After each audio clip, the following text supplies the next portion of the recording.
the one drinking beer. I'm drinking water. 2 touchdowns a game? Yes, in the game. You're tripping. How high? No, high Super Bowl expectations. I don't know what we're doing in that front office, man. Twiddling our fucking dick. Ryan, I just need you to drink this. Wide receiver trivia. That's what she said. Her upset. Are those crutches? You can see Ryan's crutches. What is going on, folks? Welcome back to your favorite show on the internet. This is After Further Review, episode 280. I am your co-host, Jalen Brown. I am the one that everybody loves to hate because I'm always right, Malin Dennis. I'm your other great co-host, Mister. I'm your other co-host, Junebug Spade. And rolling out of the PNW like the schizophrenic weather we're having. It is the one, the only. And before I say it, to all my little G-Monies, stay strong, stay proud, and remember these 3 words when people tell you to do something. Give me my money. It is G-Money. We're gonna have to stop him. We're gonna have to control that. For a second there, guys, I thought it was going to be short and sweet. Wrong. Wrong. I didn't know if he was talking about like minions or sperm or what. But never hey, know. Jalen, real quick, but before we take our shot, I have some breaking news for the show. Yes. That hot off the press. It's like Adam Schefter reporting. Apparently, Jackson Dennis, number 11 of the Kentucky Bulldogs, is going to be taking his talents, and he's going to be playing for the Kentucky Lightning this year. So we got Interesting. big hopes for little Slugger, Wow. and good luck, my man. Love you, buddy. That's really going to boost the team. It's good for the Lightning. It's a major asset. Yeah. Big pickup, big pickup. Have a good year. Cheers, gentlemen. Cheers. Sorry, guys. I heard the Lightning needed some more hitting help.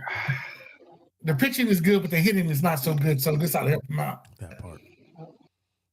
Yeah, Just remember, Jay. they just get a little chatty when they're in the field, though. They need to work on their Right. good base running skills, though. Okay. Got a lot of potential. It'll be a 2020. Gonna need to Player. see a little Just- more tape. 20 dingers and 20 stolen bases. What I've heard. All right. Wow. Well, JD's listening. Remember, give me my money. Amen. You know, oddly enough, I think that's the very first time anyone's ever called him JD. And that makes a lot of damn sense.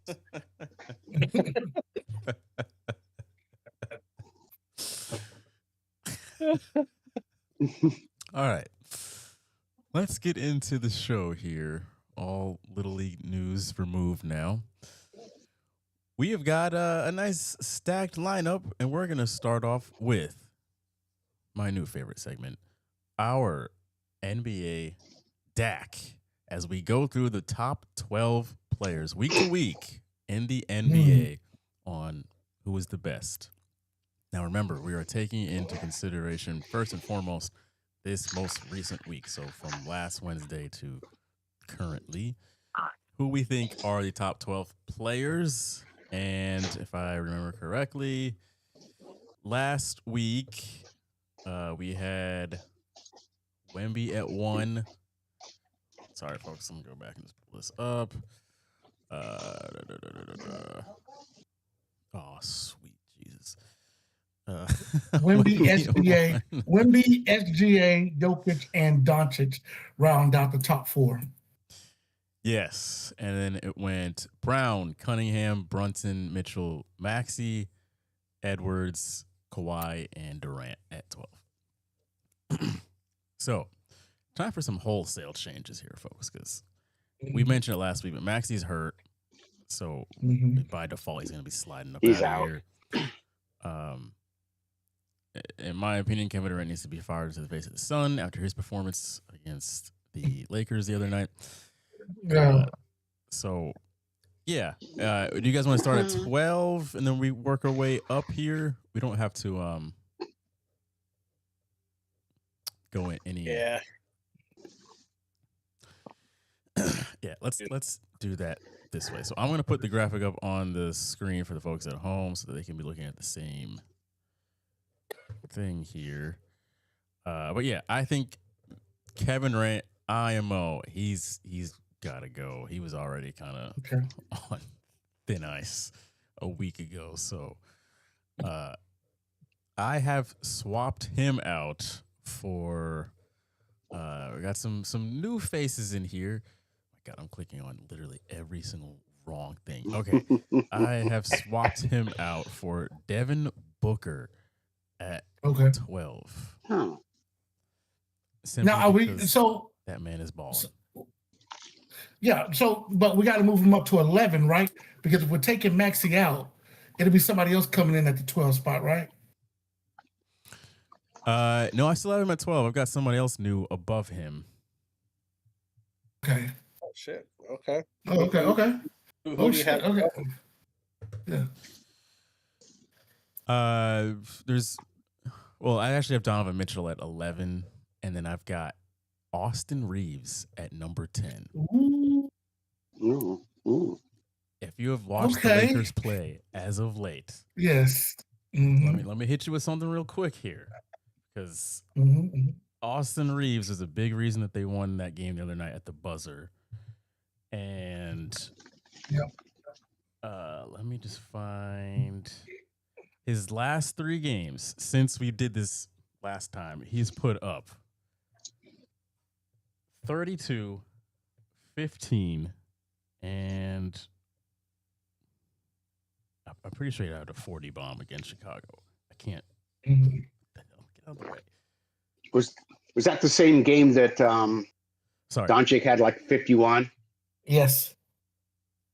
It was 30, 32, 15. And of course, that in the 15-point game, he had a huge play to beat the Rockets at the buzzer. In my opinion, if he doesn't There's play like- the way that he did over these past 3 games, the Lakers are not on this hot streak that they're on. Okay. And in comparison to Donovan Mitchell right now, I think he's outplayed him this past week. That's just IMO. Maybe. Okay. Maybe. Okay. Maybe. Now I'm gonna give you someone who has been playing well too during the same time period, and their team has been winning, and they've moved up since we've talked to them, and that is, and I can't believe I'm saying this, Paolo Vaquero. Oh. He's been balling. He's been too. balling. He's I'm been not mad at balling. Now at Atlanta, he was 3 for 13, but he did have 18 points. But against Miami, he had 27, and against OKC, he had 32 points. So he's not afraid to mix it up with the big boys. So you know what I mean? So we don't have to put him in there, but it's somebody to keep an eye on. We can put him in there if you want. I mean, just- that's where you would want him. Yeah, I mean, since March 8th, listen to this: 33, 25, 18, 27, 18, and 32. Did they win those last 3 games, the most recent ones? I know they didn't win. They didn't win against OKC, of course. They didn't win that game, but I believe against Miami, I believe that was a win. Yeah, they beat Yeah. Miami, lost to Atlanta and OKC. Yeah. So the reason I'm putting Devin Booker above him is because he also, like, they beat Indiana, lost to Toronto, lost to Boston, but he's had 43, 31, 40 in his last 3. Yeah, of course. So I'm like, that's just ridiculous. Yeah, he's been balling out of control. Yeah, So we're just mean, I don't. What did Edwards do this week? Oh, he's injured too, by the way. Oh yeah, he So did he get played- injured. I saw that. Ant-Man I had him. I had Aver- him up too. with the like 2 games and the partial third game that he played when he got injured, he averaged 30 points. Yeah, he was balling. So I mean, he was balling, and he can stay in the top 12 this week. Mm. But he's going to be out for a few weeks. So yeah, he's going to. It's going to be when we're dealing with stocks. This is a sell. We're telling people sell Yeah, because yeah. I would almost put Ant at 12 then, since he didn't even Right. finish the week, and he's No. going to be out after next week if he ain't playing. He hasn't played the last 2 nights. No, he hasn't. He's not going to be playing for the next like 2 or 3 weeks. So I mean, this week, if he's because we had him at 10, right? So if Mhm. he's going to be playing for a few weeks, I'd be fine with moving him out Yeah. and putting all 3 of them guys in there. Sale. I mean, we can move. I mean, That's fine. just for his performance this week, we could drop him to 12 and then move him on out next week. Frankly, I don't care. Are you guys cool with putting him at 12? I had or you moved. put him out now? I had moved him to 12, but I'm easy with if you want to drop him out. No, I think we can drop him out. I think we can go ahead and drop him out. if we're going No to need to drop leave him in there. Yeah. Yeah, Okay, so I'll might as take well drop out him out. KD, take out Ant. You guys are trying to get rid of Kawhi. Take out Maxi. Take out Maxi. What's I'll take out Kawhi Max. doing? Kawhi's averaged 34.5 points a game. Yeah, he's Uh-huh. been balling. I mean, now did the Clippers Okay, win all okay, 3 okay. games? I don't think so, but I don't think he's they did. been balling. And probably- I'd probably move him up to 9 since he was already. If he's been averaging 34, I don't think anyone should be leapfrogging him if he was already at 11. Yeah. Yeah. Uh, I'd put him in Maxi's spot. Well, then again, I mean, Donovan Mitchell, yeah, he hadn't been playing great. Mm. Well, I mean, granted, he's only averaging 20. He only averaged 20 points last, but he did average almost 7.5 assists. So I mean, not great scoring wise per se, but he's dishing the dime, man. He's Yeah. getting other people involved, and Before we settle where these guys are going to be at, I think we also need to talk about Jaylen Brown a little bit. I know he had a big game tonight, but his production has slid off a little bit, hasn't it? averaged 30.3. I still have. I mean, about I don't know if you consider that a drop. I was actually going to move him up because I had some people dropping down. I mean, All right, Yeah. kind of looked at. so we're cool with keeping Jaylen Brown in the top 5 then. Yeah. What about Cunningham and Brunson? Anybody want to move? Cunningham I dropped Cunningham drops. He averaged. Yeah. Yeah, I dropped him more. Cunningham, I dropped down to 12, basically because he averaged 16 points. He too got injured. I don't know how only long played- he's going to be out for. Yeah. He only Mhm. played a couple minutes. Yeah. In one of those games. I mean, and Yeah, I think it was the last. this list is what have you done for me lately? Yeah. Yeah, I think I dropped him to 9. I think I dropped Cunningham down to 9 on my list. Yeah, I had him in the 9 spot too. Mm. To Well, be if you honest, guys he had could him go at- down a little further though, because He could. He could. If you guys had him at 9 and G Money had him at 12, why don't we meet in the middle and slide him into the 10 spot, Jalen? Okay, that sounds. And then you can put Banchero at 12 because he didn't necessarily win the games, but he was kind of balling out. Mhm. And But then now I've got somebody too that I want to add in that I'd actually added in at like a, and that was Evan Mobley. That man Evan averaged 23 points, 11.5 rebounds, and 2.25 blocks. He blocked more shots last week than Wemby did. Mm-hmm. Actually, he played better than Wemby did. Wemby also missed what the game. were Banchero's other stats? Yeah. Wemby did sit out a game. That was the game against the Joker because he's a fucking Frenchman and he basically bailed, surrendered. He didn't want to go up against someone that looked like a fucking horse. Rubber Band Man was just a little scared there, a little scared. He let's see. He saw the Serbs and he was thinking World War II again. Pretty much a double-double. Let me go to his stats. Let me look at this. So rebounds, he's 10, 10, 8, 10. Assists 5, 3, 7, 5. Blocks 0, 2, 0, 0. These are just the last 4 games. He was averaging a double too, but what was his average points? 29. His average points is 29. Then it kind of really depends on when you talk about Mobley and Banchero, it's or do you weight the 2.5 blocks more than you do like the 5.5 average assists? That seems to be the difference between those two. I mean, you're also, here's my opinion, with 5 points but between their averages. So it's like what do you weight more, assist or block shots? I mean, if you're averaging 2.5 block shots a game, I feel like that might be more difficult than getting 5.5 assists, especially at the position that Banchero plays at. But I don't know. Esther, you haven't weighed in at all, man. I think Bam should be in the top 10. Somebody stop him. Somebody stop him. You asked for that. Just to let you know, you asked for that. I did. But, also, you're the one that wanted LeBron in the top 3, so. That was a few weeks ago. And here we are.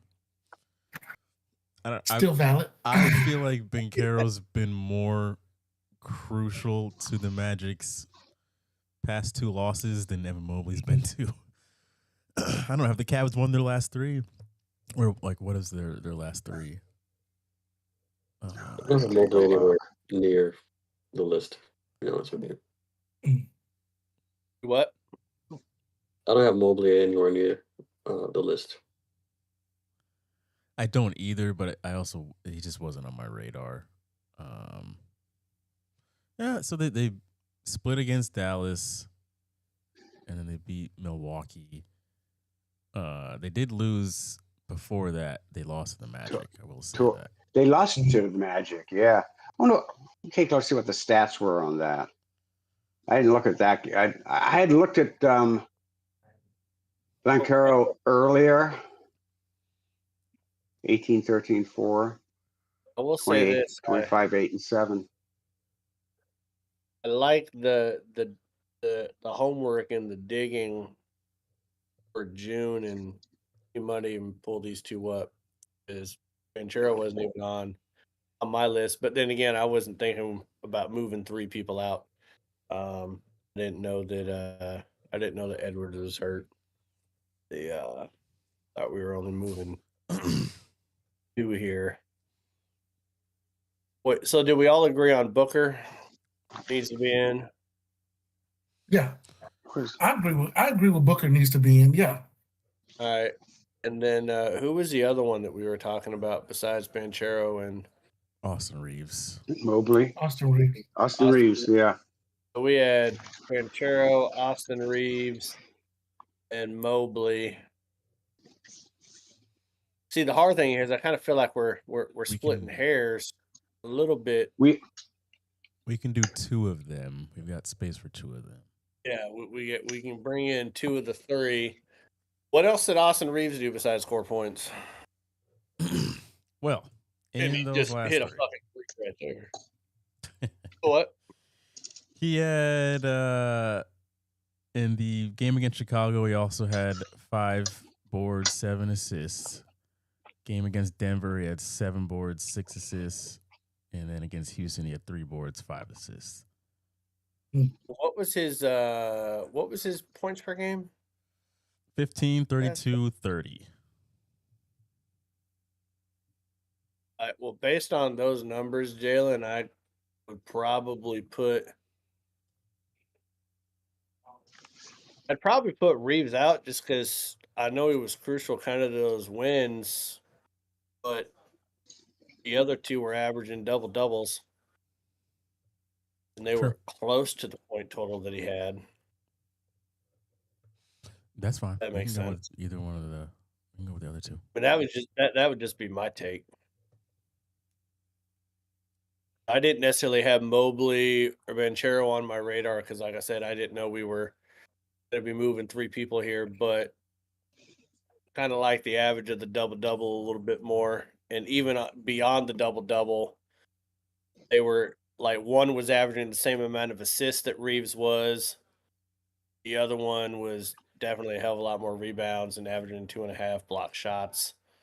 That's why I would probably lean towards stat-wise for the week for those two. But Austin Reeves might change that tonight. He might. While they're playing Houston. Well, but He's that not doing too good right now. He's over. He's I mean- over right now.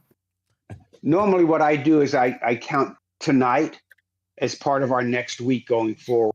Mm.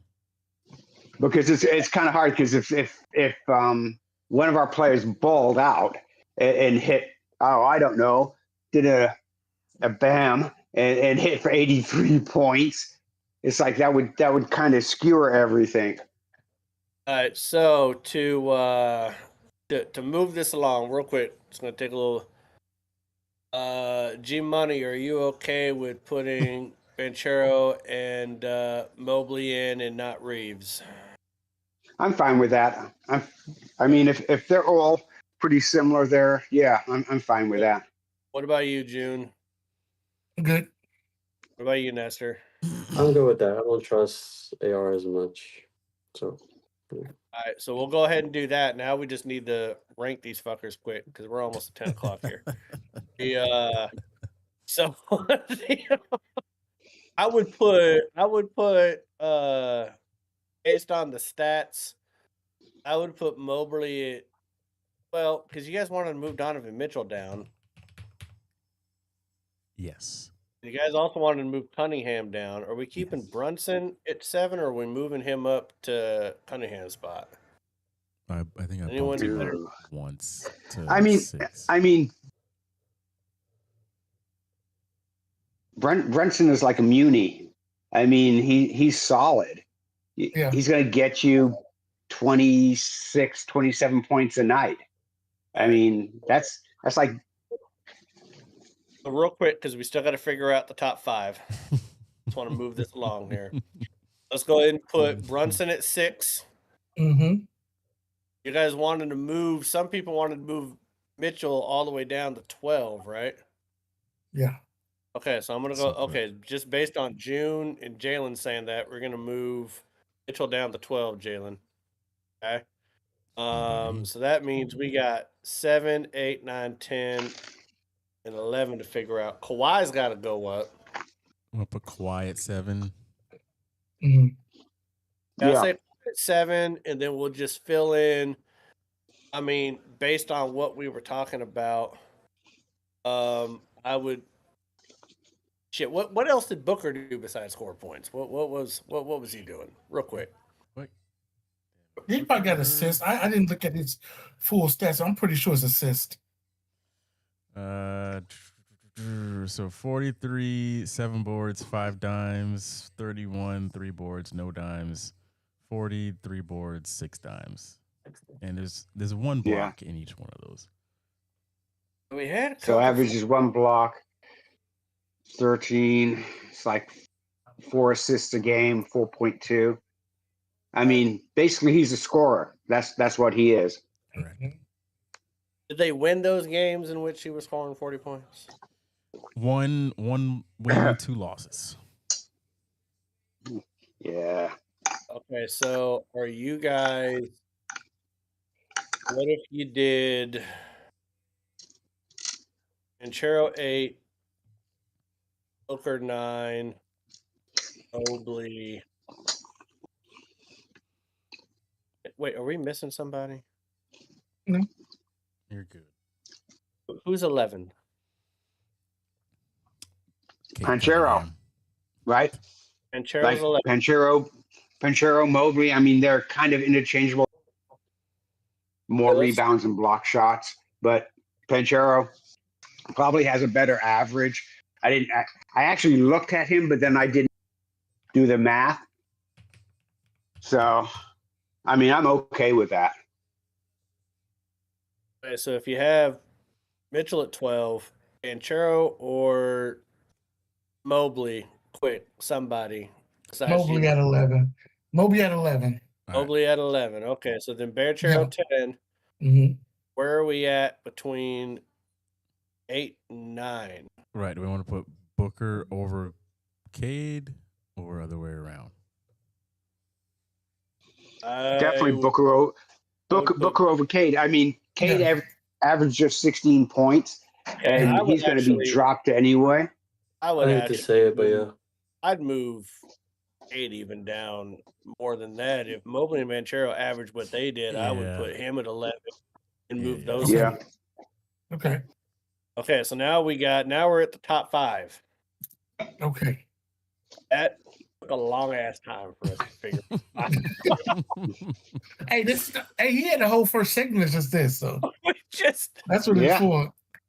all right, so So we We got got- Brown at it's 5. now, dude. hmm So now you got Um, Wemby, SGA, Joker, Luca, and Ah, Brown. yes. Were you moving?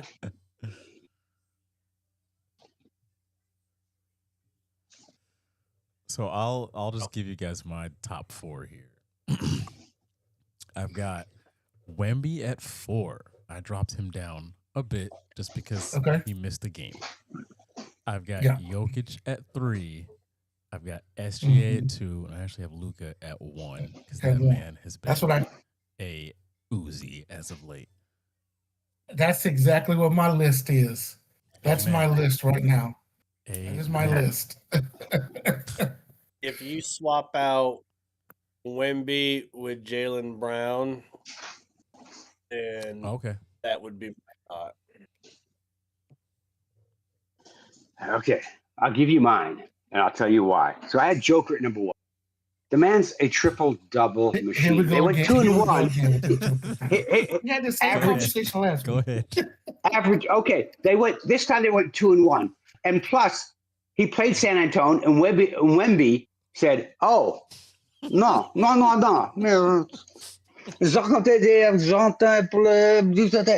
It's like I think that's French for I surrender. I'm not playing," because he didn't want to get his ass kicked. So Joker averaged 30 points, almost 14 boards, almost 14 assists, and shot just under 54% from the floor. And they went 2 and 1. I don't know what this man has to do. I don't know. Does he need to be the pivot man in a searcher? I don't know. No. But by God, we are not giving him. But Luka, I 36, 30, and 51. The Joker had 8 points against Philly. That's not gonna get you to number 1. That's not gonna get you to number 1. 8 points against Philly. how many minutes did he play in that game? That's the 25. game they blew Philly minutes. out. It was Yeah. like it just didn't matter. Yeah. But in Luca's 51-point game, he basically had a triple-double. 50, 10, and 9. 30, 11, 13, and 36, 6, and 4. 51, 10, and 9 is, I mean, that's just stupid. Yeah. Dude was playing 2K. But we at least all have Luca and the Joker in the top 2, right? Yes. I'm fine. Top with that, 3. Sure. Top 3. I'll move SGA down. But, That's fine. yeah. I mean, I had SGA at 2, but it was It was close Yeah, between at 2 2. and 3. So I You mean, know how I stand with Canadians. I don't give a shit. We can move So SGA move. out if we So Yeah. moving back to Saskatchewan. he can sit his ass. Maple syrup drinking braided motherfucker. No, I'm kidding. But I kind of feel like we're splitting hairs between Luca and the Joker for the week that they had. feel like you can make a great argument for both. And you guys know what I'm gonna do? I'm gonna bring it to Nestor and let Nestor decide who's 1 and 2 this week. Who's 1 and who? Who's 1 and 2? Luca or the Joker? Because you got strong arguments with Jalen and in June, and G Money's right about the Joker and his progress. I don't like Canadian, so I don't want SGA in the top 2. So you're kind of the wild card here, Esther. I can't put. Denver just hasn't been playing.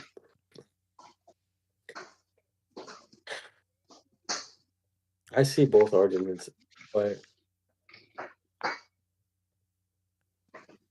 shit, I'm not gonna put Joker in the top 3. Let's put it this way: your company That's fair. sucks, but you're balling out. You go in and they say, you know, company's not doing good. Company sucks. We're not giving you a raise, even though you balled the fuck. You ain't getting any more money. Sorry, fucking Ted over there, lazy motherfucker, isn't doing shit. Shitty game against the Lakers. Was that like a No. He had a triple double against the Lakers. He did drop a triple. Who was it that he had a? He had 24 points, 16 boards, and 14 assists. It was against Philly. And I have to see what happened with that game.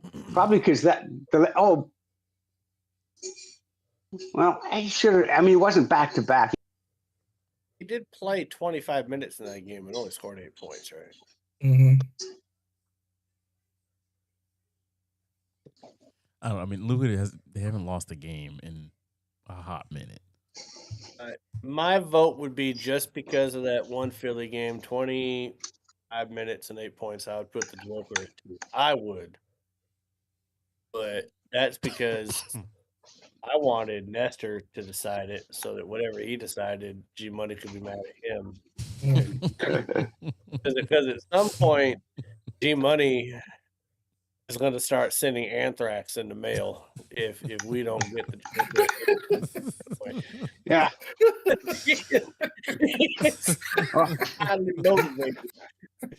All I have to say is I know people who know people, and the desert is an awful big fucking place.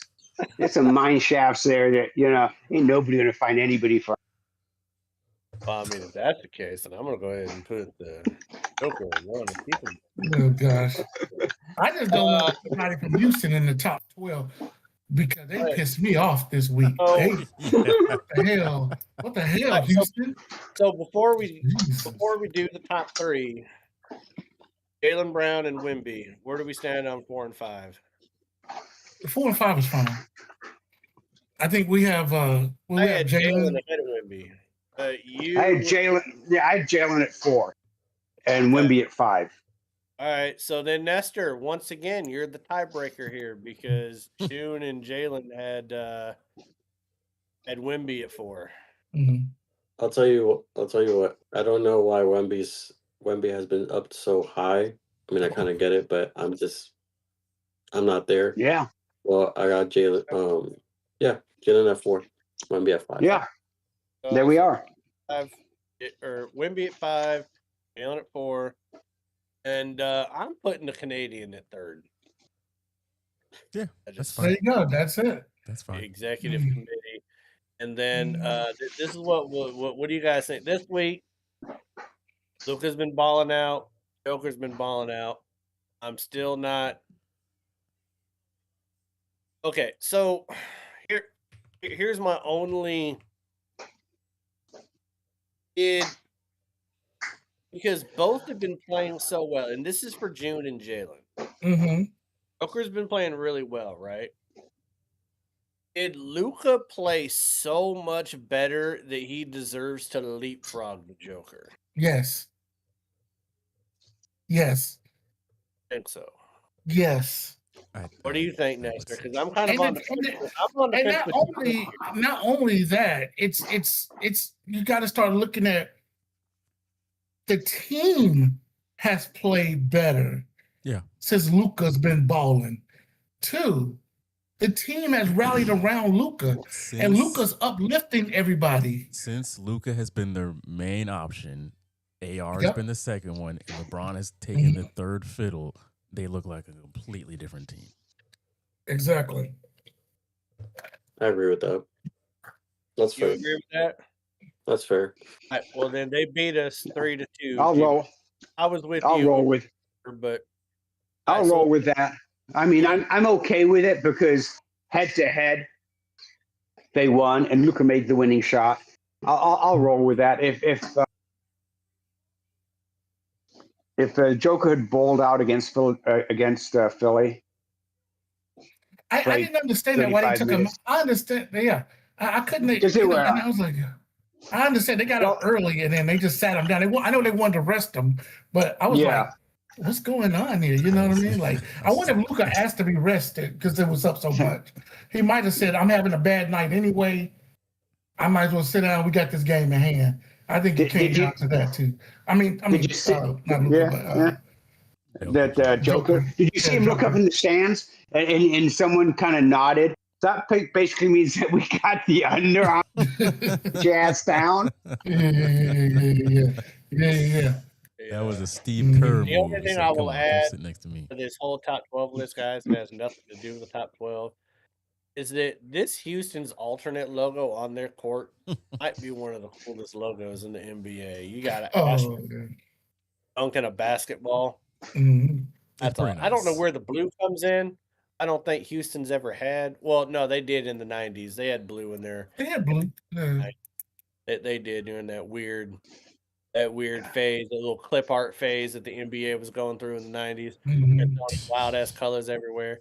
But yeah, that Duncan astronaut's pretty cool. Yeah, because they had those weird uniforms back. You remember? Because the Bulls had the pinstripe, had the black pinstripe uniforms. Yeah, Um, yeah. You remember that? The Detroit Pistons, the Sonics, and the Rockets like completely changed Yes. their uniforms at like the same damn time. I mean, the Pistons went from red, white, and blue to like teal, black, and orange or something like that. The Rockets added navy when they used to be red and yellow, and Sonic decided to add red in their uniforms. I don't know. Well, look what about the Cleveland Cavaliers?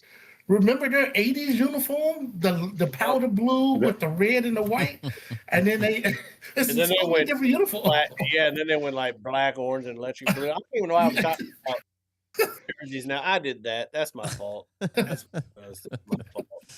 So just to recap what our new list is, we got a lot of stocks on the up this week. We've got Luka at 1, Jokic at 2, SGA at 3, Jaylen Brown at 4, Wemby at 5, Brunson at 6, Kawhi at 7, Booker at 8, Banchero at 9, Mobley at 10, Cunningham 11, and Donovan Mitchell at 12. Right. And I would just like to say, Wemby, fuck you, man. Yeah. I put a lot of effort into making you number one last week. I got a lot of people on my side. I won the argument, but then I lost the war because your dumbass is playing like shit. Especially, I was like, so him mad not playing. that first. I would have hit my lock had he played, because then he was like, you know Yes. what? I'm spooked. I'm gonna sit tonight, guys. I got y'all the next one. I was like, God damn it. All right. Well, So thanks for making me look stupid, Frenchman. That's the French. we're gonna take a break. When we come back on the other side, we got a bunch of news to get into, spanning NBA, WNBA, potential expansion NBA, NFL, and maybe some other stuff. We already had Little League, so who knows what else might work its way in.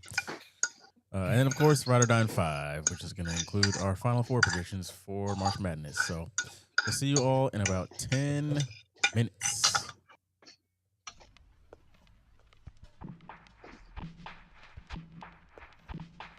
C'est Louis, il fait à peu près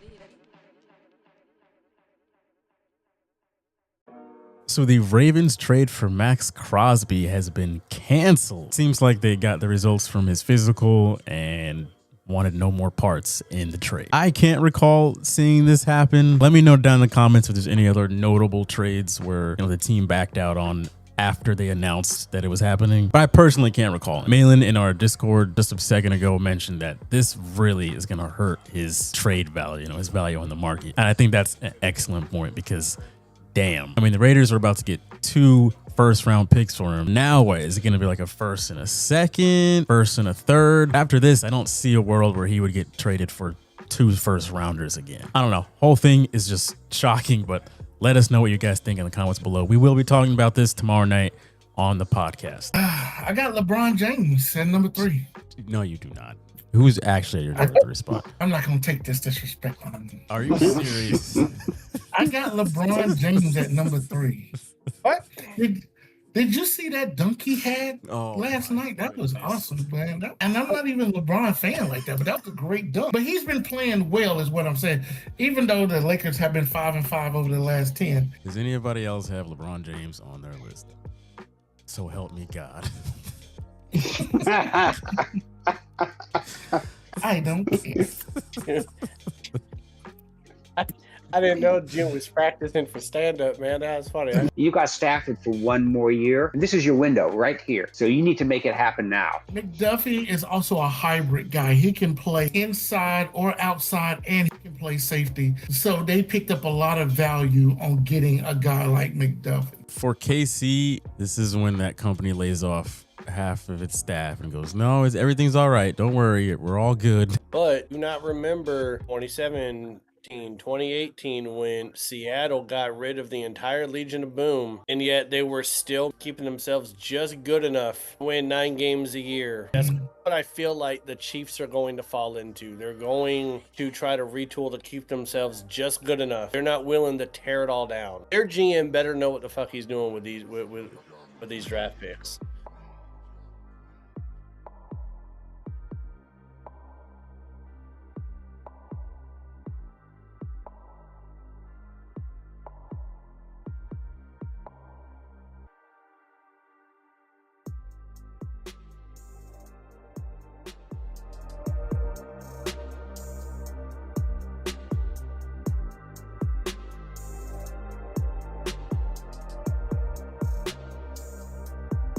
We're going to a Nets game because we're crazy heads and we saw that tickets were $10. We're gonna go see, who are we seeing? The Jazz and the Nets. The 2 best teams in the NBA. Yeah, they're the best at something. Mm-hmm. So we're going to the Barclays Center. I'm taking the train, subway, as you can see. Yeah, there's like literally no one here. Tip off is in like 5 minutes, so. It already happened. Oh, never mind. Game just started. I've not been over here except driving. Shout out Rodney. Yeah, Mr. Brown. Shout out my dad. Last time I saw the Nets play was with him in Orlando, probably like a decade ago. Do you have your favorite like grocery store? Publix. I do literally like Trader Joe's though. Yeah.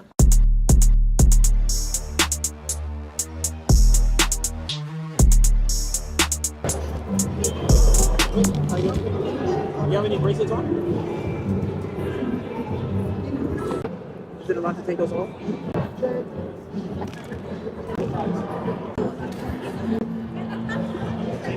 It's like, are you kidding me? Me? Just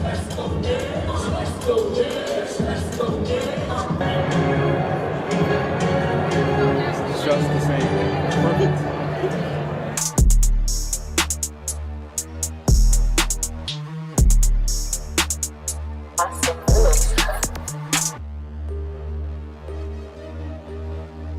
Okay, Bridget, what do you think of your spicy margarita? It's not spicy. What's that place that with jungle something that we went in St. Pete? It's no carne, jungle, spicy marg, tequila, and mango puree, and then there's just tahini on the rim. So it's not the best, but it's a margarita, and there's enough of it to get me drunk for the next hour.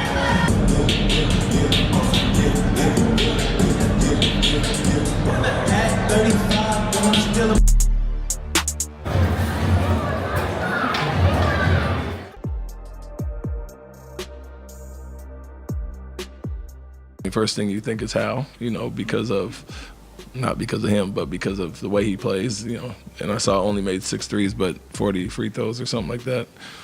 Tells the story right there. And the Washington Wizards. We got to be better with our ball security, and you know, we got to own the fact that we let this guy get hot, and that's on us. Okay. You let the man score 83 points. That's not just you let him get hot. Getting hot is like, you know, a dude rips off a couple threes consecutively. 83 points. If I am the owner of the Wizards, I think the Wizards play the Magic either tonight or tomorrow night.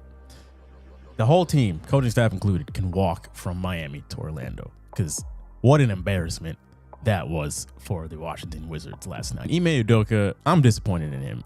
For him to just completely discredit, he didn't just discredit what Bam did, but he really just discredited the whole game. He acted as if it was like wasn't even an NBA game. It was like a sideshow, like a circus act. Just the way he was talking about them. I don't know. I'm still impressed. Yes, the man did have 43 free throw attempts.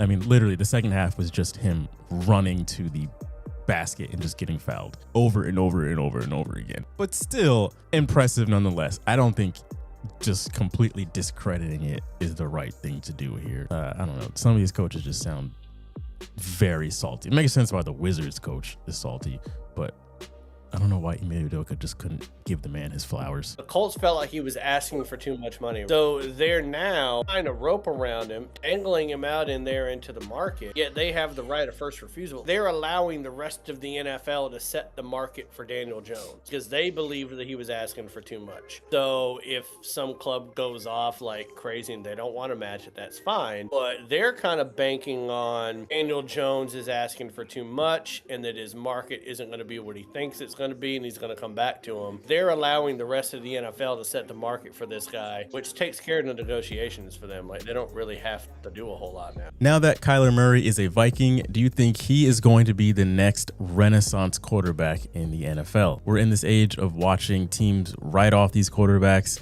They go to a new system and suddenly they have a revival and they look like a completely different quarterback. Sam Darnold's the poster child. He just won a Super Bowl. Baker Mayfield, now that he's been in Tampa for the past few years. You can even say guys like Geno Smith when he was a Seahawk. Even Mac Jones this year as a 49er when he got to start a few games looked like a completely different guy. And it's all putting a big emphasis on the offense or the system that these guys get drafted to or traded to. Kyler Murray being in Minnesota, Kevin O'Connell's offense, they've got some pretty nice weapons there on offense. I think he will be because of said weapons. If he is not a renaissance quarterback though, it's going to be a big disappointment because come on, seems like he's got a lot going in his favor over there. What do you guys think? Let us know down in the comments below. Kyler Murray, next renaissance quarterback. Which one of these free agent signings is going to be the most impactful? Is it Mike Evans leaving Tampa to go to San Francisco? Is it Kenneth Walker leaving the Super Bowl champs to go to Kansas City? Is it going to be Michael Pittman Jr. or Dowdle both signing with the Steelers? Or Malik Willis being the starter in Miami? I really think it's going to be K9 in Kansas City. They have desperately needed a consistent running back. I think having that consistent running game is going to help out Mahomes immensely, takes the pressure off him and just helps open up the offense a bit more. However, the Steelers getting Pittman Jr. and Dowdle, very interesting. But which one do you think is going to be the most impactful?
Welcome back, folks. Welcome back.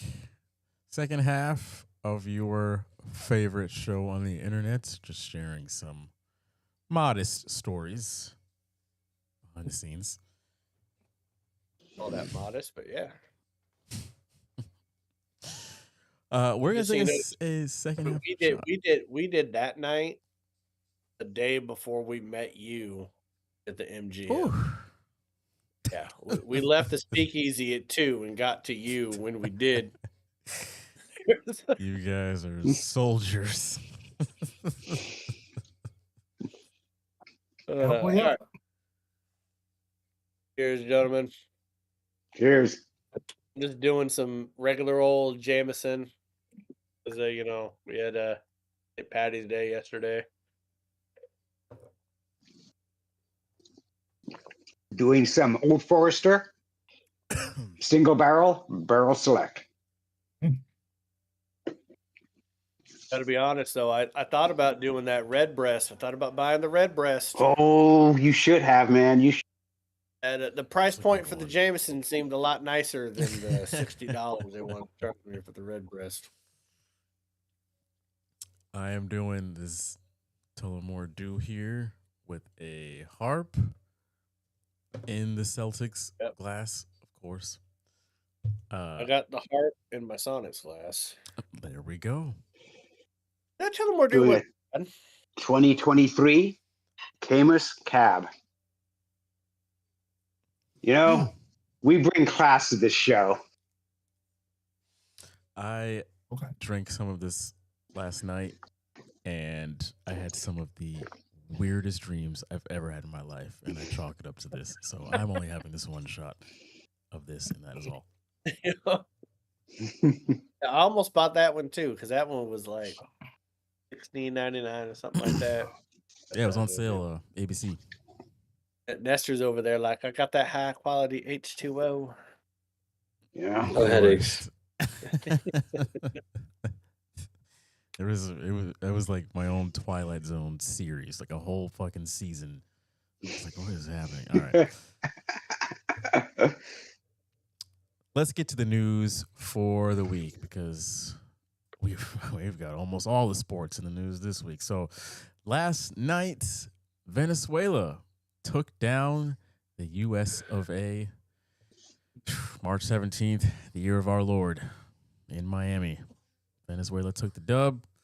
It got interesting at the very end there, not going to lie. It looked like Venezuela was going to kind of slide on out with this thing, but Bryce Harper made things interesting.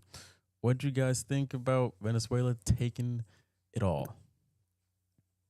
Well, I just want to say this. Overall, the World Baseball Classic worked. Okay? It 100% worked. It was a great series all around. Man, I mean, hell, most of our freaking league is Venezuelan, so they should win. I mean, come on. Why not win? Most of our Major League Baseball players are Venezuelan. So, hey, but overall, the World Baseball Classic just works. It was great baseball all around. And it seemed like a lot of people was really into it.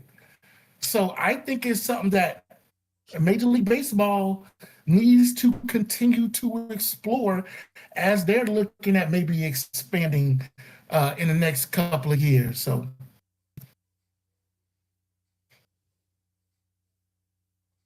yeah, G-Money, I know you got some thoughts on this. Well, I was exceptionally happy at Venezuela. I looked at the U.S. and quite frankly, this was my take on the whole World Baseball Classic, is that holding it in March when you do, anybody's really had any spring training or anything, that's detrimental to the players.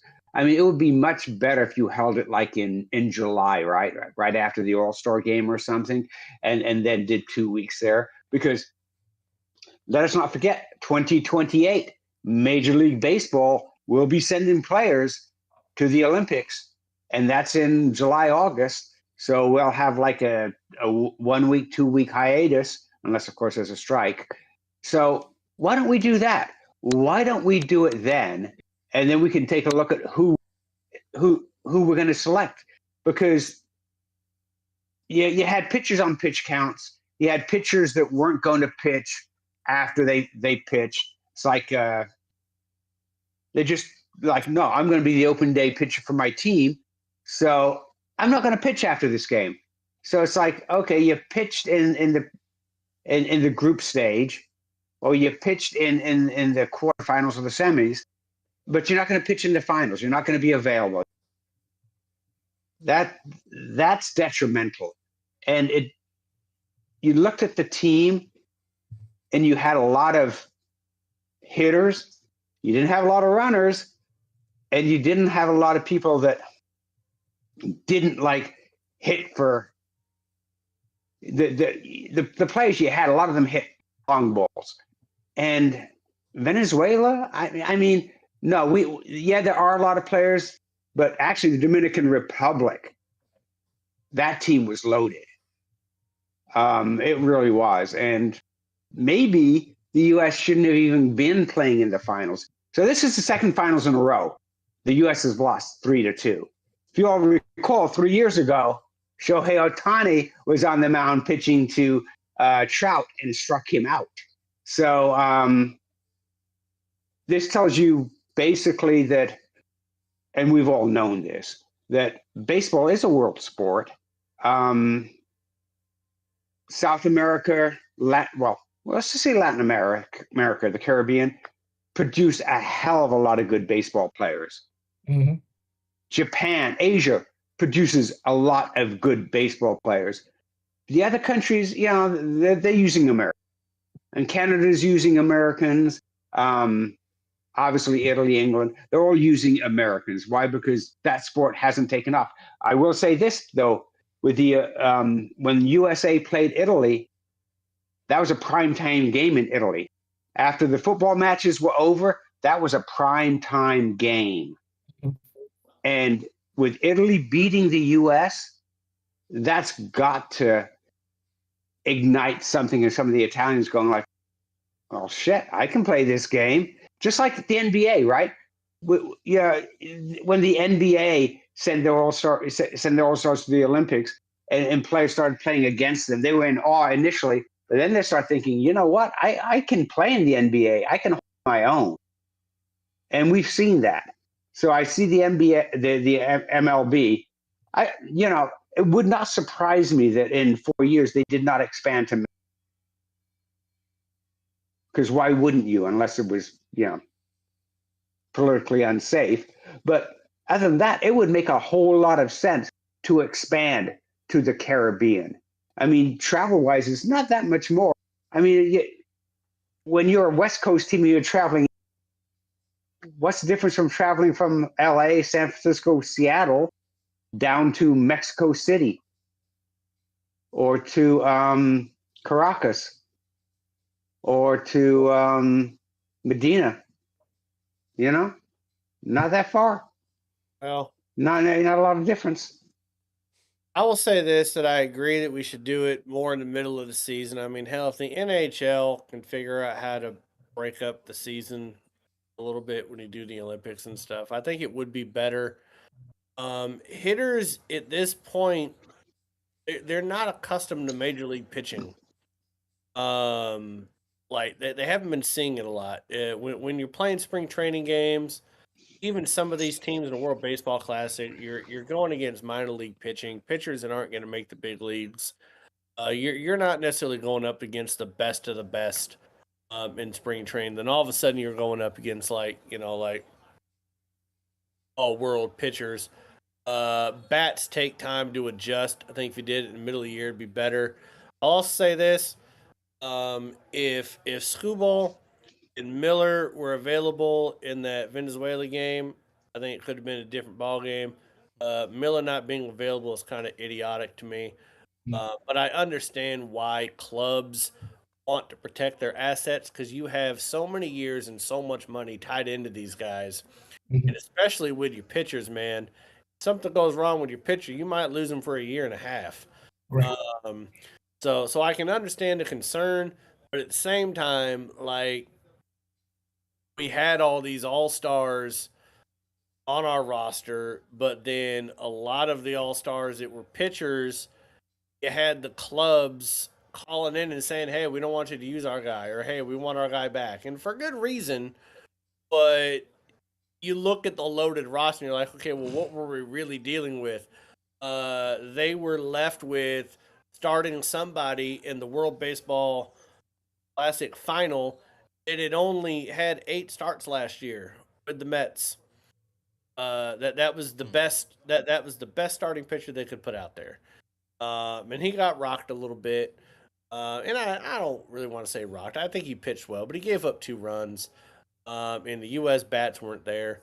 Bryce Harper, I told you money this. I thought that something would happen in the 8th or the 9th, where we would end up back in the game, but not being able to have Miller out there in the 9th, I think hurt us. And the freaking Suarez, mother of Gino, love that man. It's like 35 home runs with the Diamondbacks. Comes to Seattle last year. That's like, I don't know, over. I think maybe 215. Hit another 15 home runs second half of the year. There's nothing like what he was in Arizona. In fact, he has a nickname in my household from Kendall. We call a baby girl got a blowout because his hair always looked like he'd go into one of them damn like dry, what do they call it? Like a dry... Dry bar. Dry bar. Yeah, it looked like his ass always going to a dry bar. And he fucking hits the RBI double to give them the lead. And I was like, yeah, damn it. And then just the last thing on this, Jalen. Can we stop with the and we never will, but with the God was with us and God's the reason why we won this. Can we put a stop to that? I mean, it's someone that believes in God. I mean, to say like Suarez was like, this was all God in front of us. They were chosen. He was on our side the whole time. And I'm like, okay, so God just on his bingo card said, I got Venezuela in this tournament. He said, fuck the rest of the world. Nobody else. I got Venezuela on my bingo card. I got a quick take. A few million. I got 3 points, and unfortunately, I'm gonna have to get a little political. I'll say neutral, but I have to get a little political. A little bit of that common sense. First of all, congrats to Venezuela. I think they've been through a lot, and honestly, to see the country happy, everything that happened last year, over the past few months, We did and see take them their win their first. What happened? We did take their president. Yeah. That's true. And just kind of be, well, not kind of, but win the World Baseball Classic and have all this going on. There's just a lot of positivity for them. I like that Suarez. I see what you're saying, man. And I also like that he gave, credit to God, and it was a great team. They played well. They knocked Japan out. Like they deserve it. I don't understand why the U.S. It's very frustrating why the U.S. doesn't take this tournament more seriously. I understand the money poured into these players, but at some point you have to kind of feel a little like we don't like being second place all the time. And I would expect more from the U.S. when it comes to that. And The other third thing, this is where I'm gonna get a little political. you do I your don't understand why half the country feels the need to say, I think at this point, maybe more of whoever's following this tournament, it's like, well, when the US loses, we all win type of mentality. Um, when we won the medal in hockey, I said to myself, some bullshit is gonna happen in like a few days. Because we just can't be happy with that. The US won something. Like we have to create something. And behold, 2 or 3 days after, they got mad at something the men's hockey team did.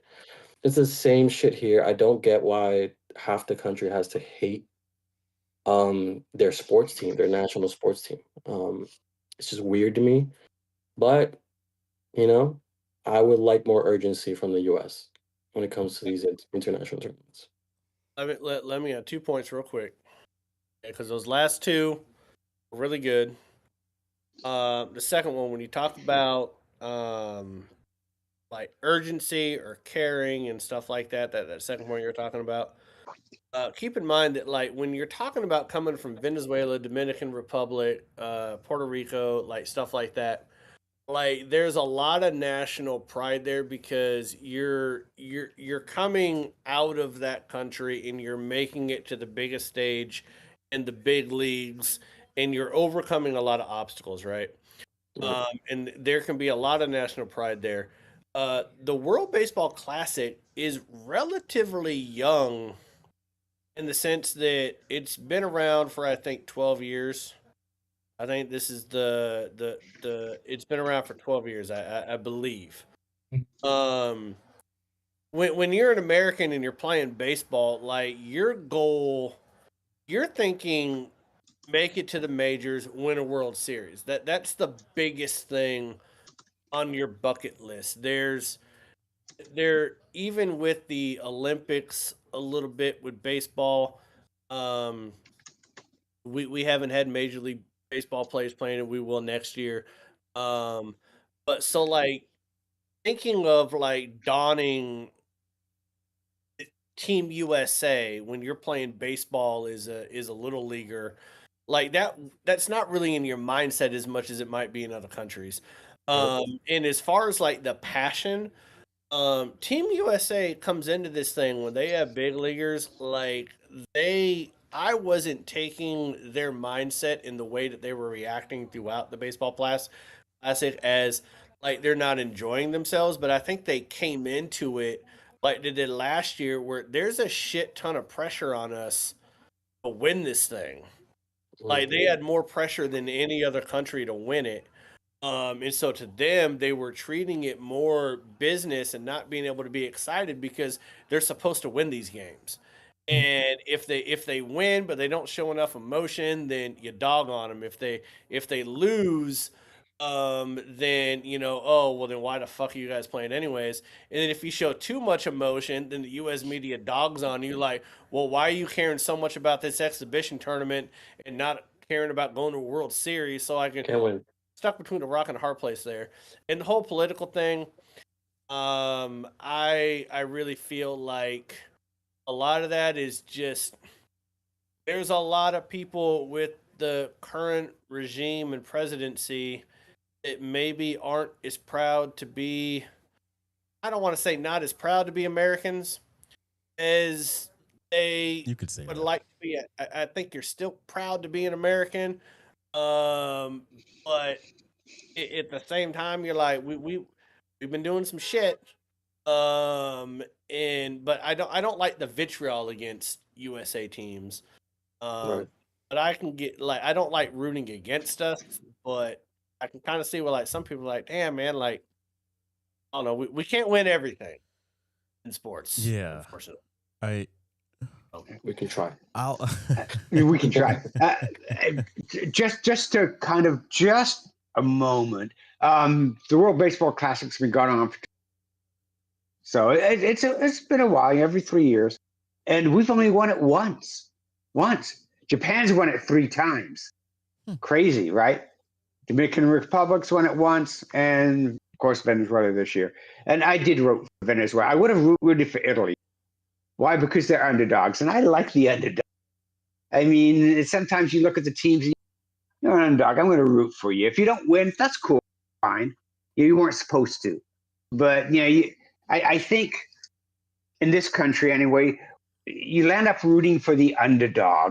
If it's not your team, you root for the underdog, and sometimes you just want to see the underdog win. You want to see them win something because that kind of mirrors what you want, because I don't think any of us here have $1 billion somewhere. If you do, let me know. A group, and we'll maybe say a basketball team that may be happening in a couple of weeks. But No, I mean, yeah. So and actually, I think that's embedded in American culture is that you root for the underdog because a lot of times you were the underdog. So there we go. That is a good point. That is a very American thing to root for David against Goliath. But at the same time, Rudy. I think there is a stark difference between that and people more so as of late, these past few years, who are just rooting against anything U.S. national related because it is simply U.S. national related, not because underdog favorite or whatever. And that's, to me, just really unfortunate. It's like sports is supposed to be the big unifier. It's supposed to be the one thing that brings us all together, even if you don't have the same teams, same whatever. Like that's the one thing that you can find somebody from a completely different background and find something that you have in common to talk about. So to see people that just are looking at it, who don't know shit about any kind of sport and are just simply using this as another excuse to root against the U.S., it's like, you can do that without bringing sports into it. You can just keep it political if that's what you want to do. You don't have to use sports as the soapbox to stand on. So it just gets kind of annoying. We might as well just call a spade and just be honest. If Donald Trump wasn't the president, you wouldn't have this type of vitriol when it comes to anything national with the U.S. that could win something. Yeah, that's really what it boils down to. We can beat around the bush all we want to, but there's a large part of this country that doesn't like Trump, and we don't want to be political on this. We want to talk about sports. And so if you're not invested in a sport and you're not happy in what you think the direction of the country's going, then they're going to be like, yeah, fuck them. Like, that's just what they're going to do. And the people that talk the loudest are always going to be the ones you're seeing on all your feeds on social media and stuff like that. And the people that are unhappy, they're always the ones that talk the most. And so that's just simply what you're going to see. But I can separate the two between current state of political affairs and wanting my national team to win shit. I was happy when we won in hockey, which won the World Baseball Classic. I was happy when the Paralympics, we don't even need legs to beat the Canadians. We did that in hockey with no fucking feet. Just skating around there on goddamn fucking seats, beating hockey again. Like Canada just keeps taking L's, and I fucking love it. So I can separate them, but other people can't, and it's not for me to say that. Like in this place, you have the right to do so. Have those decisions, make your opinions known, and let's also keep in mind one last time, guys. We do live in a very diverse society. There's more than just people that have always been in America. We have people from every walk of life coming into this country. Just case in point, there was a joke a few years ago. You look at our gymnastics team, there's going to be white people, black people, Japanese American people, going to have Korean people. Look at the China team. What do you think they got? You guesses? They're all Chinese bitches. They're always going to be Chinese bitches. Okay? We got a lot of diversity too.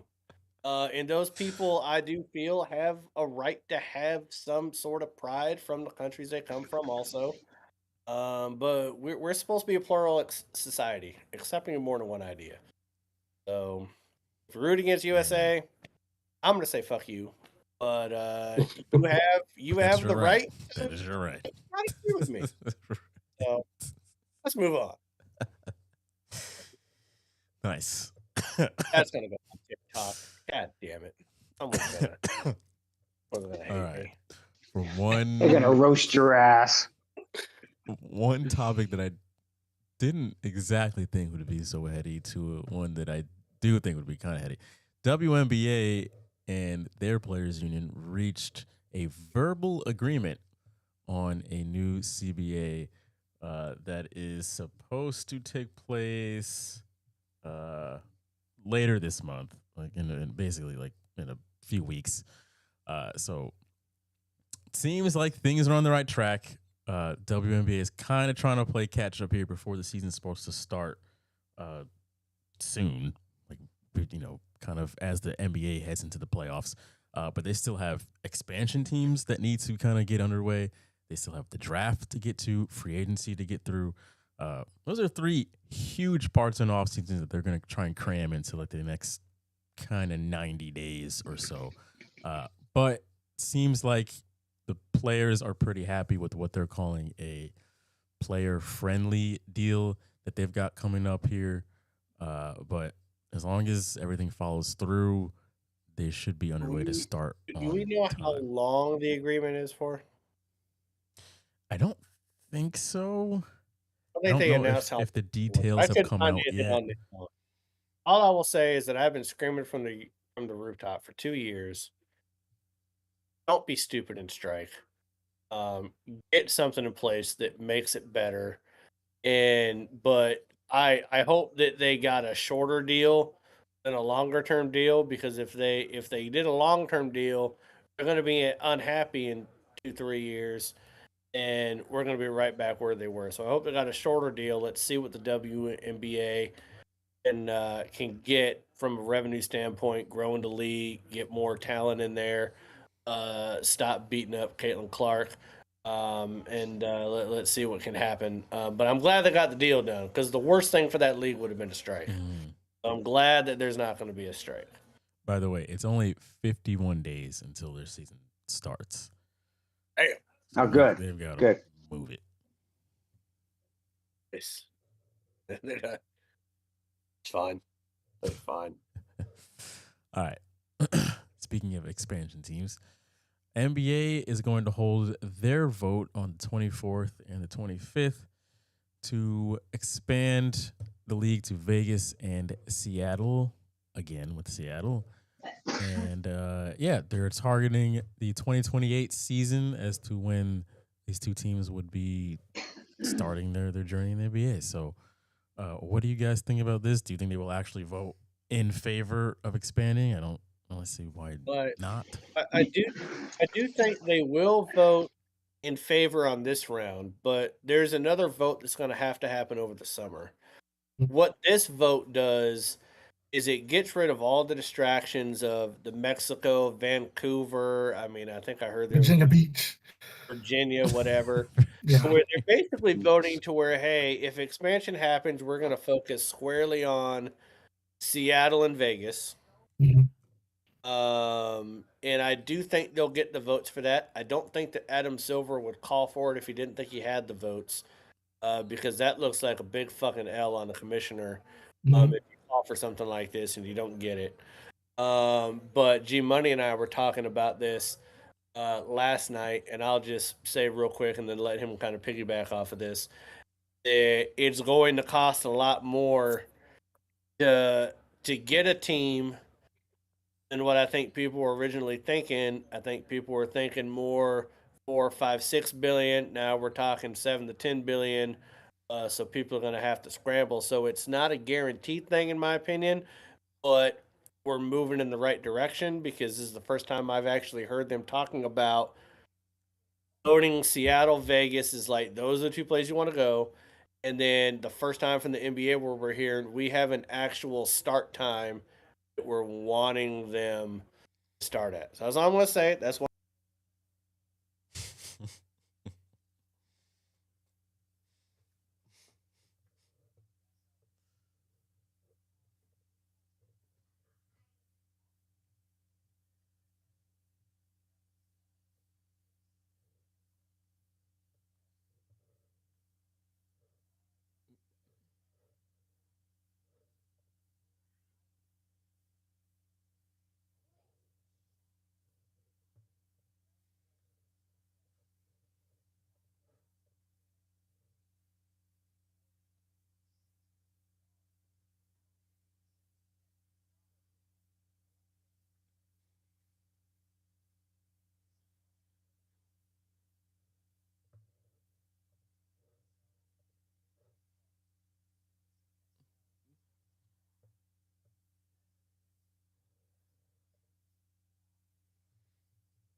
Really?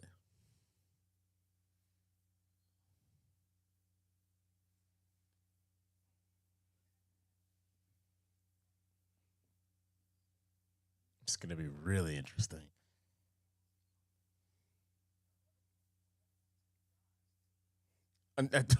No, we are not.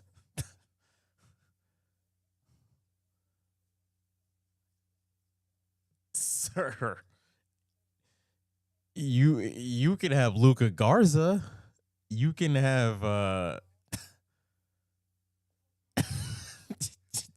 sir, the law firm is not breaking up. Oh no, sir. Under no circumstances.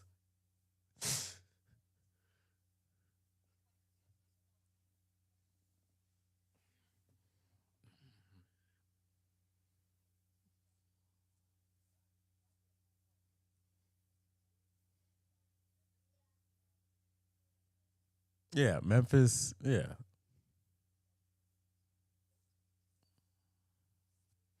That's fine. They can come over.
Mm-hmm.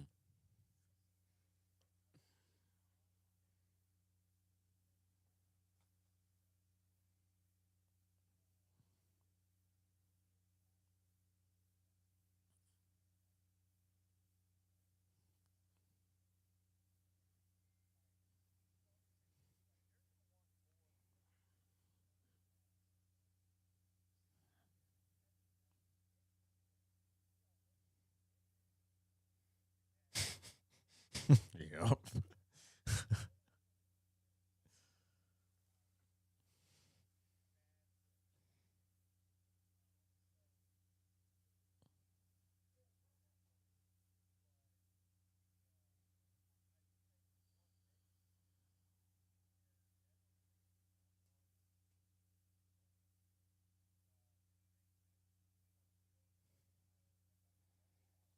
Mm-hmm.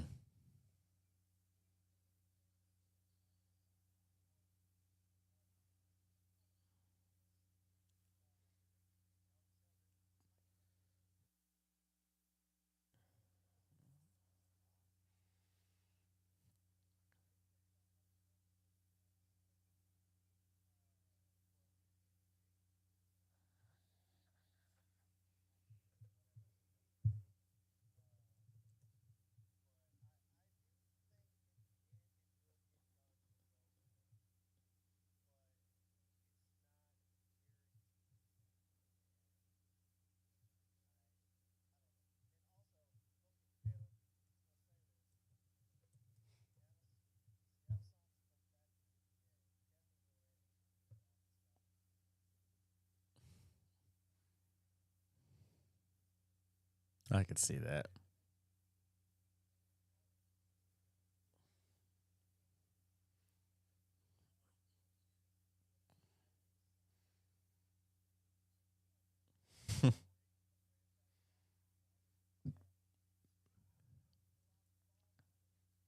I hope so.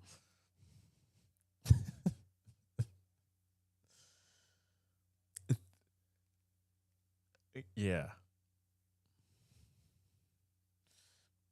That would be so wild. It was like his first year was with the Sonics, and then his final year, his swan song, was with the Sonics, and all these other teams in between. That would be so bizarre. My only other thing on this whole thing, Vegas, if there's a group charging $10 billion to get this thing done, hit us up. 5 of us will do it for 9.5. Just saying. We'll find a way. We'll get it done. All right. Let's move down to NFL stuff. So the Chiefs got Justin Fields in exchange for a 6th round pick next year. In a bag of cashews, I think was also included in the fine print.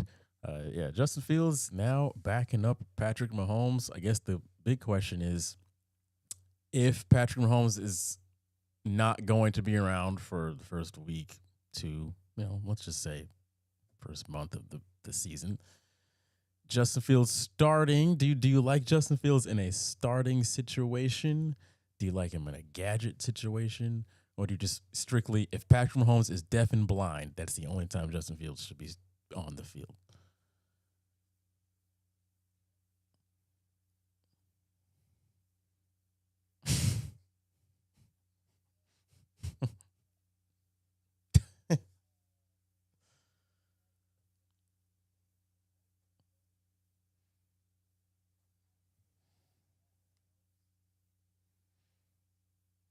Yeah.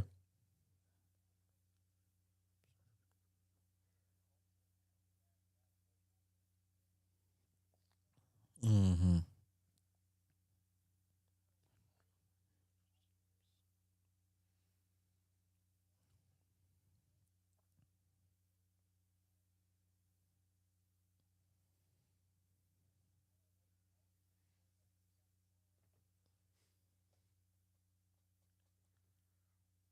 Yep.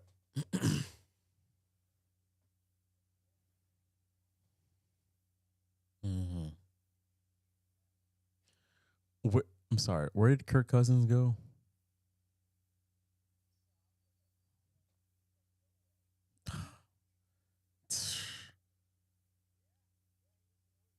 Why didn't you go get Kirko, man?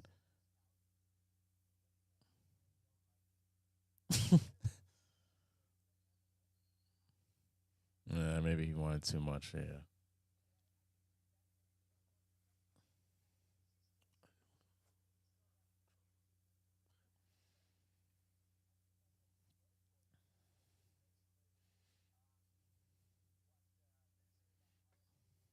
Mm.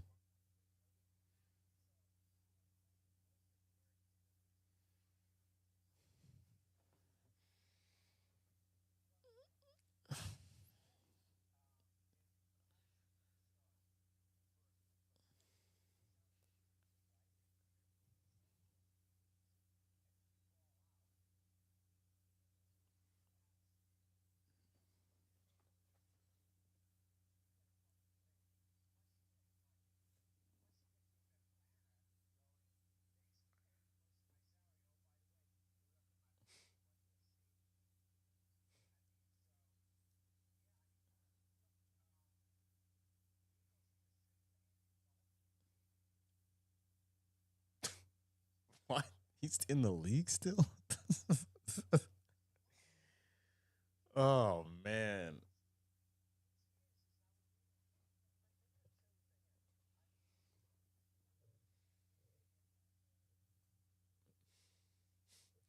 Oh, man.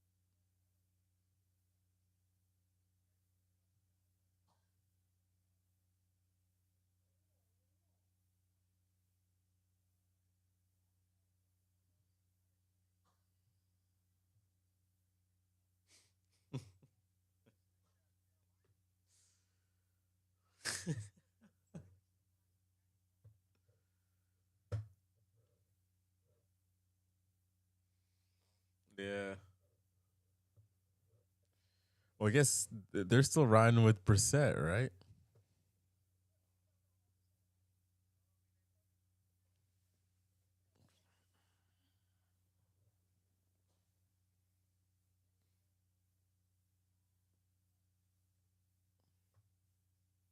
Yeah, that's very true.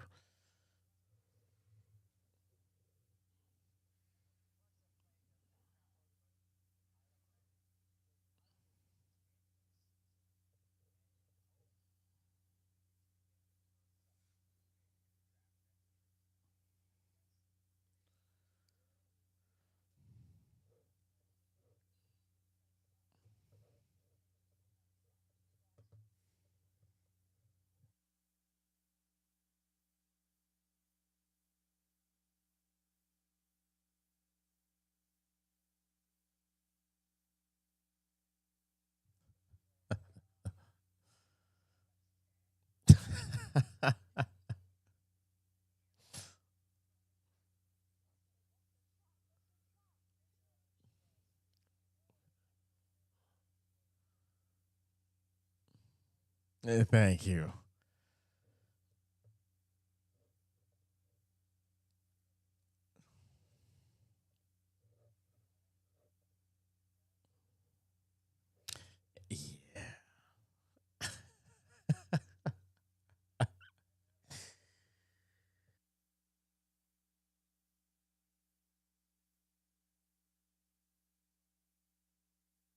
It ain't even there.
No, ask for a third too, second and third.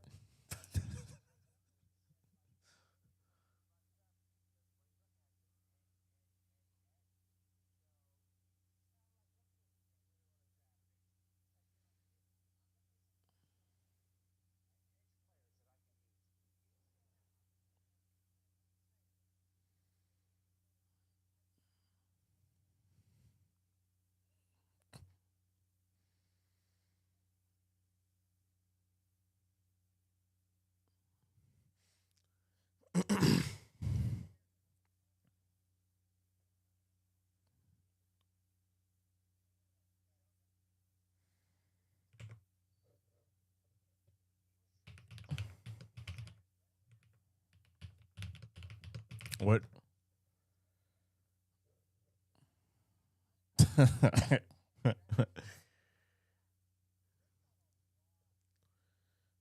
Yeah. Yeah.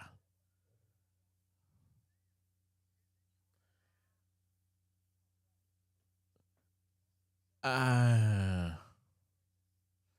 I think they slightly overpaid. Yeah, yeah. Right.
Yep. Yep.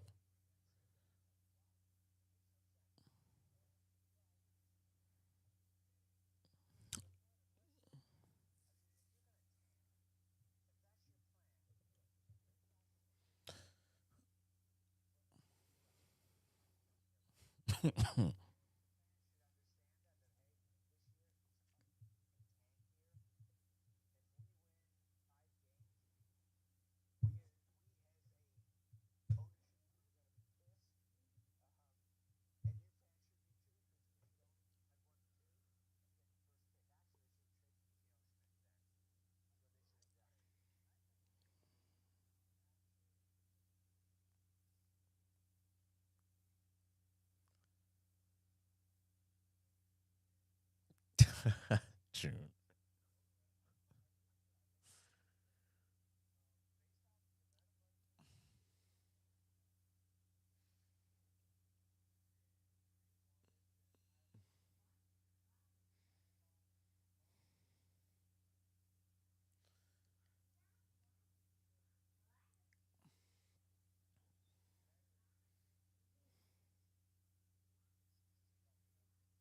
Yeah.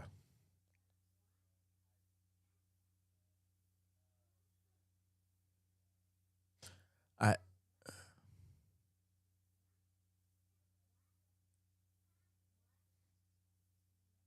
yeah, yep. He's as soon as I talk about him being third fiddle.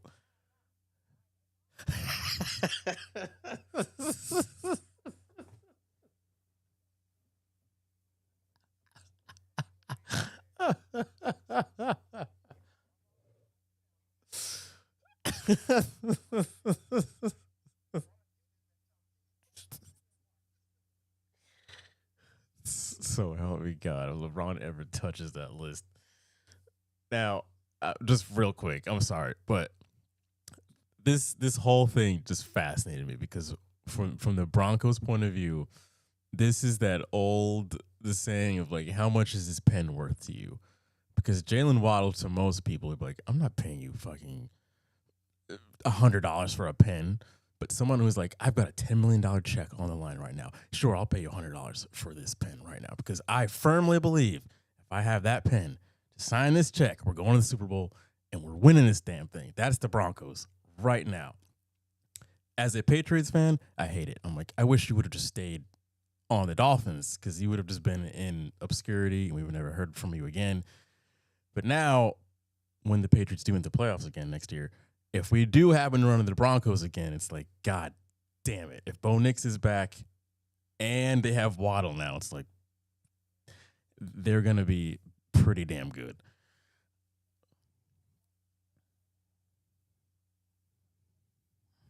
They have.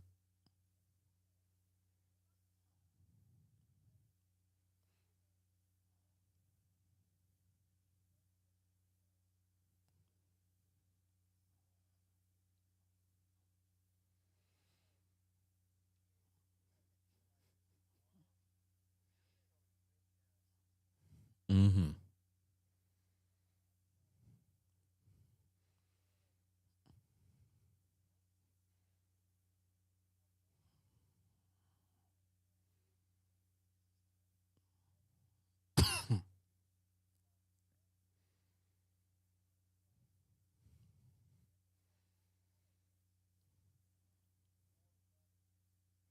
Mm.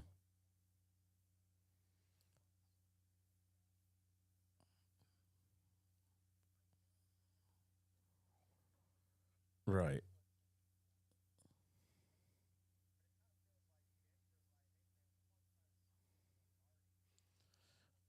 Right. they they firmly believe that they are a win away. They're like, if we could just win one more game, who can we bring in here to go win one more game, or really two more games?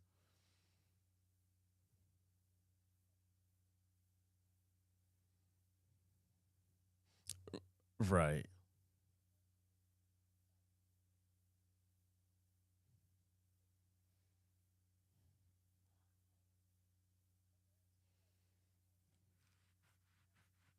Mm.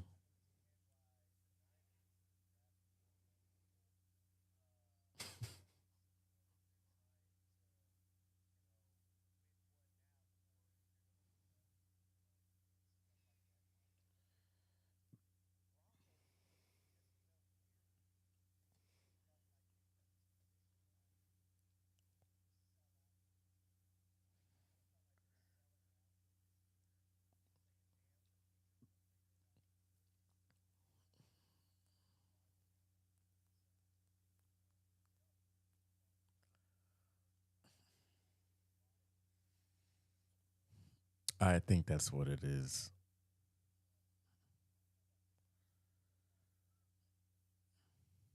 I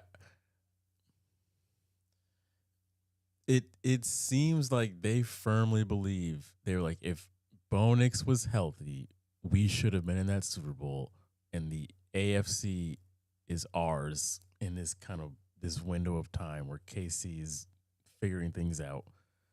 And if we just add one more piece, next year we've got it again. We'll be right back there again.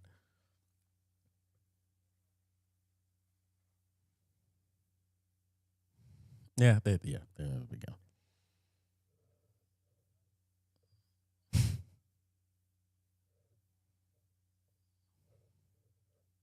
For sure.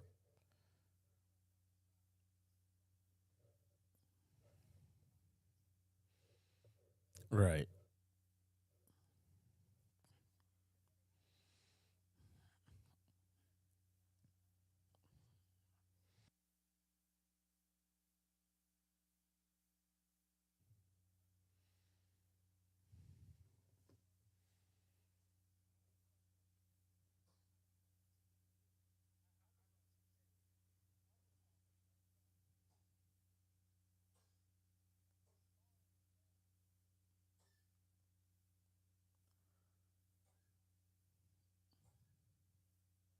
Mm.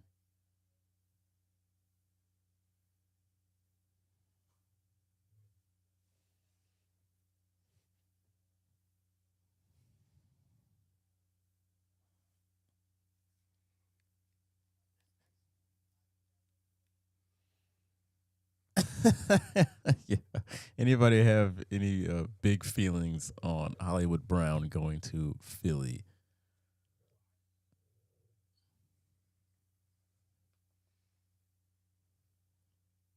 Yeah, that's the bigger that's the bigger story here.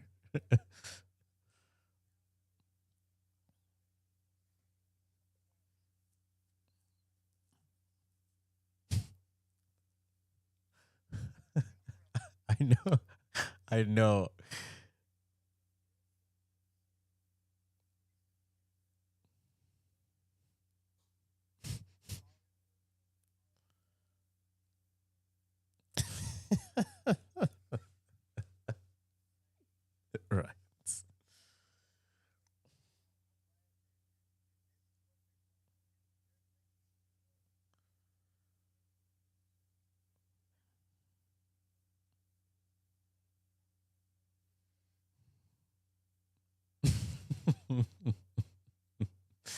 I know. Oh God.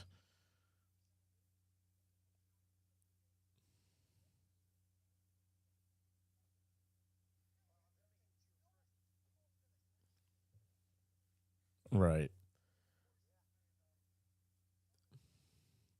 The moment this news came out, I guarantee you AJ Brown started. He put his house for sale. He started packing up his bags. He packed up his library. Said, "Honey, our days are numbered."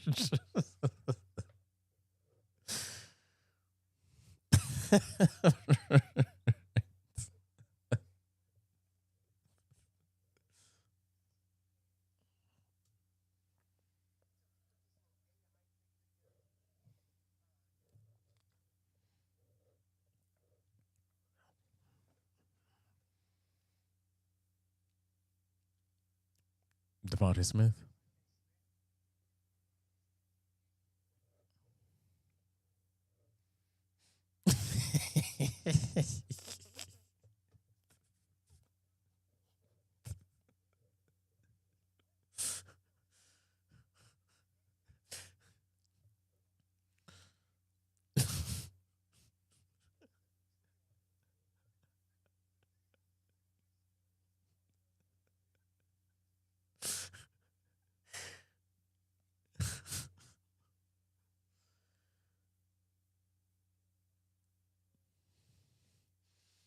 Oh yeah.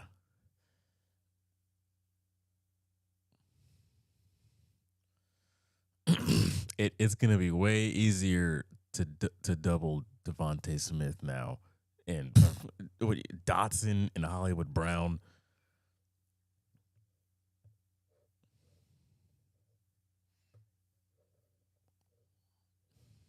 All right.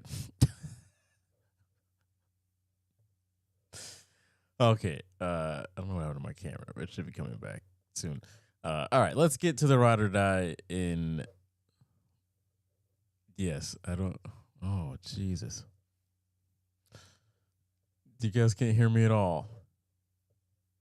Okay, yeah, I don't. I must have like hit something, but my camera should come back a second. There we go. Okay. All right, ride or die in 5. That was my computer saying, "Get the hell off of here." All right, let's get to. Let's start off with our final 4 picks. Just to recap, last week though, not the greatest week. Malin and I went 1-4. G Money went 2-3, and then Nestor and June both went 3-2. Nestor and June have both. Nestor loudly, June quietly have been on the come up. Nestor now just a game behind Malin for first place this year. June slowly, he's shoveling slowly to get out of that hole that he's in. Malin and G Money both hit their locks, and that's where we stand right now. So we're going to start off with the final 4 predictions, and we can go with G Money first. Who do you have in yours?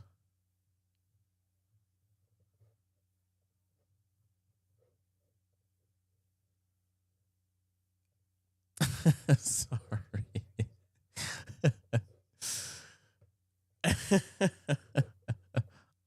I'm sorry. Repeat that one more time.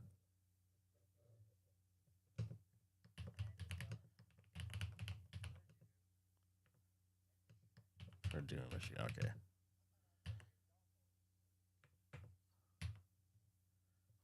What the fuck is going on? Can you guys still hear me?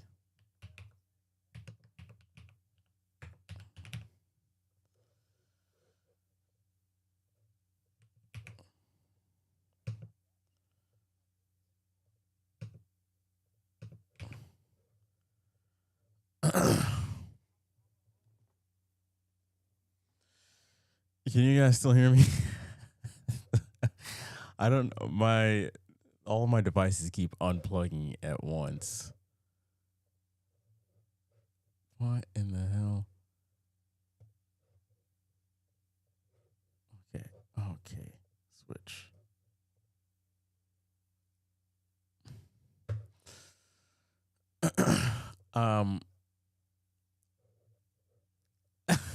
Let me go real quick.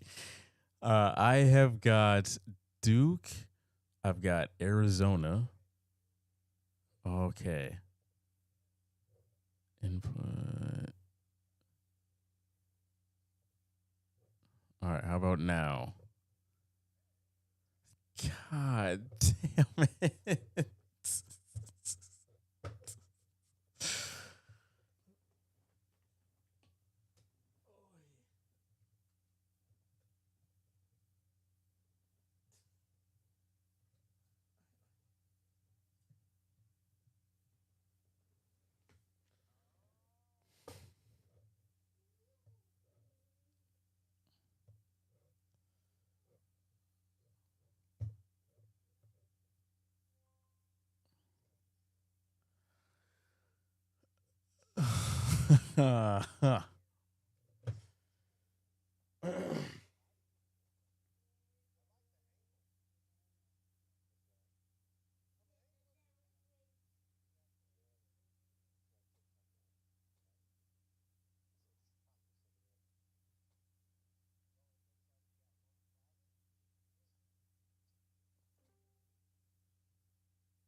My phone. All right, put this here. Echo. Let me try and fix this on YouTube. Okay, one moment, please.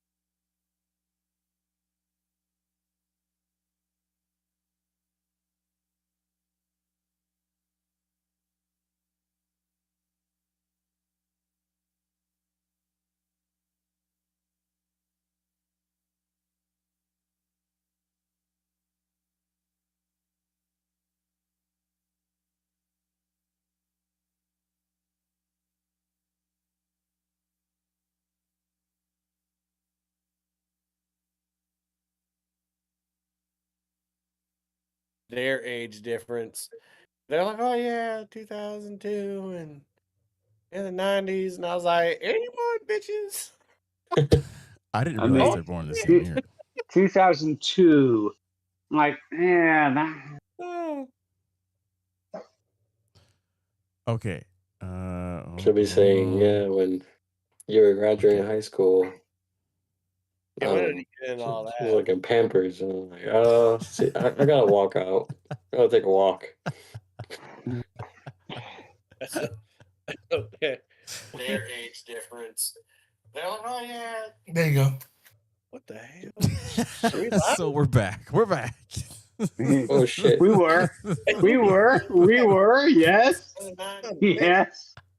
Yes. Everything I said the past 5 minutes was fiction, in case. I don't know exactly what was. Oh, son of a. Okay. All right. So you went live long enough for Ness and I to talk about age differences, and then you went back out. Yep. You're an Yeah, asshole, that's exactly what he did. Yeah, he's like, Taylor. you're like, crap, we're live. We're talking about, I wasn't even. My parents even hadn't even gotten together, and you've been out of high school for 2 years. It's like, fuck. Like, oh shit. Yeah, mine's a little worse than that, G Money, when you really think about it. Oh my god. We ain't gotta talk about Yeah. it. We're live. Yeah. Okay. If you guys want to just send me your pics, I don't know when this is gonna cut out again. So, Yeah, we can just send you pics. yes. So for the folks at home, if you follow us on social media, everything will be posted afterwards. But we'll call it here because I don't know. My computer said I'm off now. So And disregard everything that Nestor and I said. yeah, if you heard anything We're having weird, technical difficulties. we'll see you all next. Well, actually, not next week. I'll get to that in a minute. But we'll see you all in 2 weeks. On to Paris. So have a good Ooh. one. See you all in 2 weeks. Peace out. Peace out.